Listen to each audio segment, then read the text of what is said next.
Il y a un adage africain qui dit que celui qui se lève tard ne verra pas le lézard se brosser les dents. Je ne sais pas si le lézard il a déjà une brosse ou pas, mais tout ce que je sais, c'est que beaucoup de temps j'ai pris avant de décider finalement de me lancer dans la crypto-monnaie.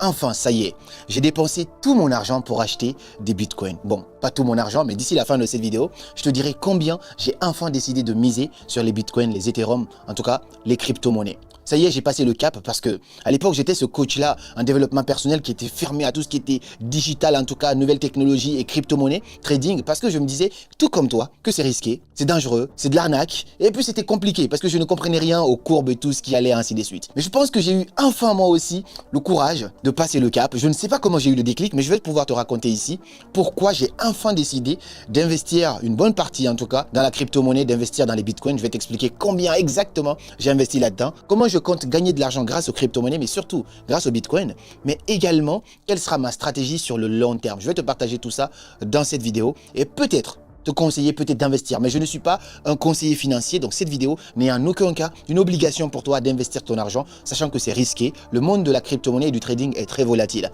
Aujourd'hui, tu peux rentrer ton argent, demain tu te retrouves avec du x2, x3, x10, tout comme tu peux te retrouver à diviser par 2, diviser par 3, diviser par 10 ce que tu auras investi. Avant de commencer à rentrer en profondeur de cette vidéo et de te partager pourquoi enfin j'ai décidé d'investir, qui sont ceux-là qui m'ont aidé, parce que j'ai des dédicaces aussi à faire dans cette vidéo. Donc, depuis 2020, j'ai des amis qui me parlent de la crypto-monnaie, du bitcoin et de tout ce qui va avec. Il y a Elage, il y a Elias, ainsi de suite. Mais j'étais très sceptique par rapport à cela. Et là, je sais pas, un soir, j'allais comme ça à Poitiers, j'ai le déclic de regarder 2-3 vidéos autour de ça. Je me dis, mais en fait, c'est assez important et c'est aussi simple. Je ne savais pas que c'était aussi compliqué que cela. Parce que moi, quand je voyais des courbes et tout, ça me rappelait mes cours de finance. C'est là que j'ai le déclic finalement d'appeler un ami, d'appeler un deuxième ami. Il m'a donné 2-3 conseils. Je me dis, c'est bon, c'est parti. J'y vais, je me lance. La première semaine, je décide finalement d'investir seulement 500 euros. C'est pas négligeable, bien sûr, mais j'investis les 500 euros pour commencer déjà à comprendre comment tout ça, ça fonctionne.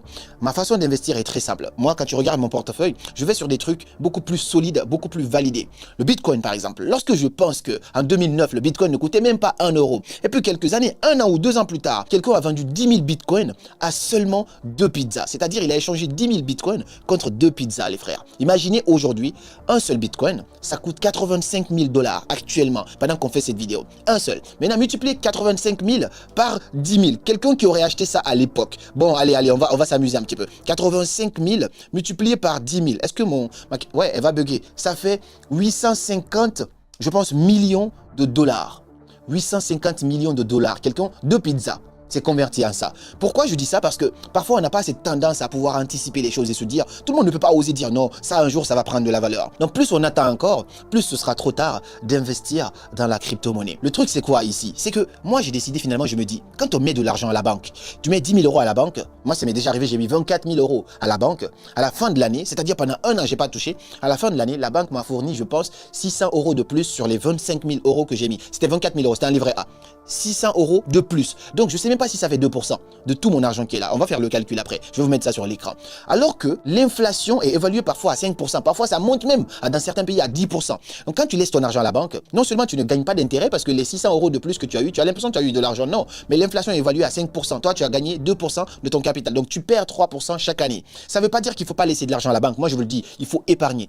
Par contre, avec les crypto-monnaies, surtout les valeurs sûres des crypto-monnaies, je n'ai pas dit les traders qui vont acheter des altcoins un peu partout pour espérer, parce que plus le risque il est grand, ce que tu vas gagner il est grand, et donc le risque aussi il est beaucoup plus élevé. Moi j'investis plutôt dans le Bitcoin, 70% de mon portefeuille c'est du Bitcoin, ensuite de l'Ethereum, et après je rajoute un petit peu peut-être du Solana, du XRP, et peut-être, je sais pas, il y a un cinquième, il faut que je regarde automatiquement dans mon portefeuille, je pourrais te dire ça. Ouais c'est ça, j'ai du Solana, en fait j'ai que les 4 d'ailleurs, j'ai que les 4 dans mon portefeuille, uniquement des trucs solides, et les 30% je vais diversifier ça sur des altcoins. C'est un peu comme ça que j'ai décidé d'investir. Donc quand tu es sur un truc comme ça, on ne sait pas à quel moment ça peut exploser, mais lorsque ça explose, au moins ton argent que tu auras déposé a des chances de monter, tout comme ça a aussi des chances de descendre. Mais là, tu es au moins dans quelque chose qui peut t'aider à gagner 10%, 20% de ce que tu auras épargné, alors qu'à la banque, tu ne dépasses jamais les 2%. Parfois, c'est 1,5% qu'on va te donner sur ton épargne que tu vas garder là. Voici une bonne façon qui, selon moi, de garder son argent, ne pas tout laisser à la banque. Tu peux aussi placer certains dans les bitcoins et dans l'Ethereum, dans des trucs sûrs. Parce que les autres, c'est aléatoire. Aujourd'hui, tu entends, ça fait ça. Ensuite, demain, ça a disparu. On n'entend plus parler du projet. C'est pour ça que j'ai décidé, enfin, de placer de l'argent en crypto-monnaie.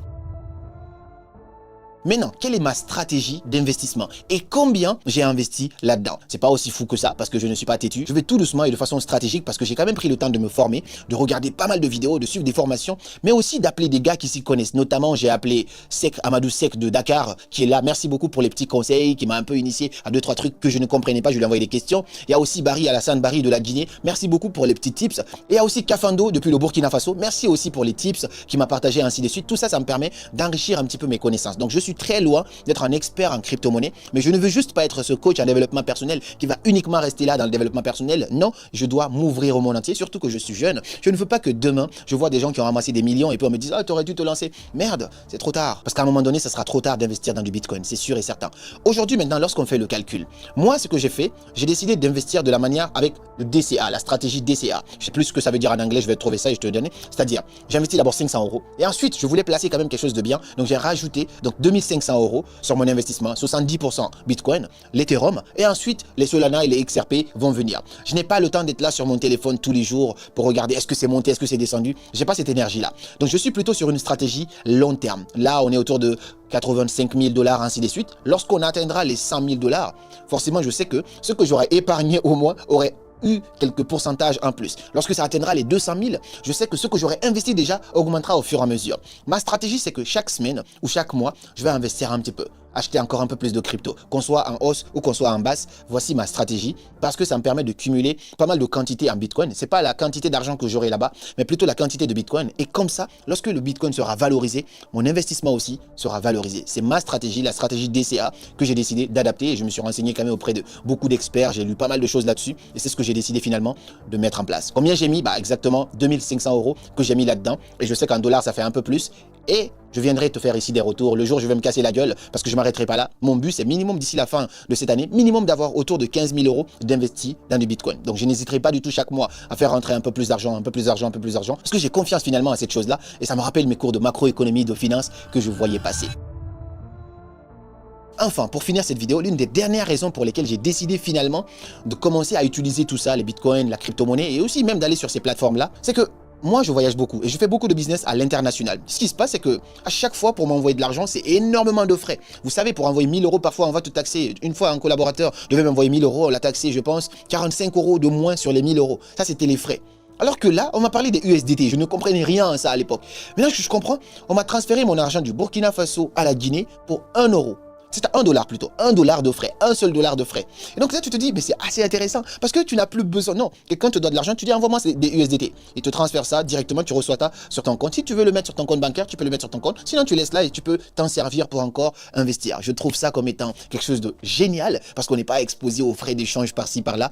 C'est magnifique. Je suis là en train de te dire que je regrette de ne m'être pas lancé beaucoup plus tôt quand Elias il m'en parlait, quand Elage il m'en parlait, quand c'était des gars proches de moi qui utilisaient, mais j'aimais pas non plus leur façon d'investir dans le sens où Elage il était H24 sur son téléphone, j'aime pas ça. Je préfère investir dans la stratégie long terme. Je mets un peu d'argent à chaque fois pour augmenter mon capital en crypto-monnaie, en Bitcoin. Lorsque ça se valorisera, je pourrai prendre ma petite part aussi. Voici une bonne manière de diversifier ses sources de revenus. Est-ce que je te conseille d'investir dans du Bitcoin? Oui. Mais est-ce que tu dois prendre à 100% mes conseils que je te donne? Non, ceci n'est pas un conseil financier parce que je ne suis pas un expert. Je m'améliore petit à petit. Donc, je suis très clair et très transparent avec toi. Je voulais juste te partager ici mon expérience. Je te partagerai mon écran ici que tu vois mon portefeuille et tout ça. Et tu fais attention à sécuriser tes bitcoins. Moi, je l'ai déjà fait. Il faut le faire parce que des hackers sont un peu partout. Mais c'est un monde que j'apprécie finalement. Finalement, j'adore voir ces courbes qui montent. De temps en temps, j'ouvre mon ordinateur. Je vois ces courbes-là. Je trouve ça assez intéressant. Donc, mon conseil pour toi, quand tu gardes de l'argent à la banque, tu auras toujours le même montant à la fin de l'année limite. Si tu pouvais acheter un ordinateur avec je sais pas, avec 1000 € à l'époque, pour l'année prochaine, il faudrait rajouter 200 € parce que l'inflation serait là.